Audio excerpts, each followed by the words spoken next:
ये कहानी है एक ऐसे गांव की जहां ख्वाब तो बड़े थे मगर किताबें बहुत कम थी।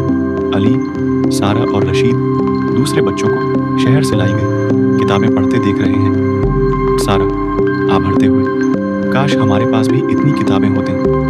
एक बुजुर्ग दरख्त के नीचे बैठे मुस्कुरा रहे हैं। बुजुर्ग, बेटा, इल्म को बंद नहीं करना चाहिए, बांटने से ये बढ़ता है। तीनों दोस्त आपस में बात करते हैं। अली, हम अपना एक कोना बनाएंगे सबके लिए।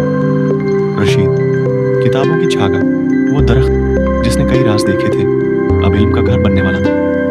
बच्चे पत्थर, लकड़ियां और चटाइयां लाते हैं, छोटा सा बैठने का इंतजाम करते हैं। सारा अपनी पुरानी कहानियों की किताब लाकर रखती है। सारा, ये हमारी पहली रोशनी होगी। आहिस्ता आहिस्ता दूसरे बच्चे भी अपनी किताबें लाते हैं, पुरानी कापियां, तस्वीरी किताबें। छोटे कदमों ने एक ख्वाब को जन्म दिया। सब बच्चे दरख्त के नीचे बैठे हैं, कोई पढ़ रहा है, कोई सुन रहा है, कोई तस्वीरें देख रहा है। अली खड़ा होकर सबको कहानी सुनाता है। सब बच्चे तालियां बजाते हैं। अली खुश होकर।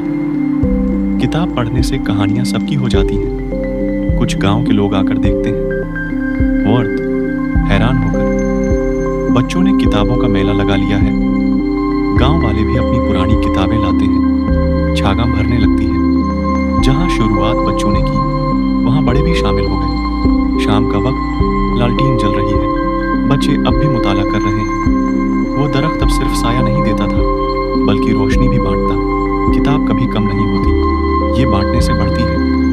दरख्त के नीचे किताबों की कतार, बच्चे और बड़े सब मुस्कुरा रहे हैं। किताबों की छागा ने गांव को बदल दिया और ये साबित कर दिया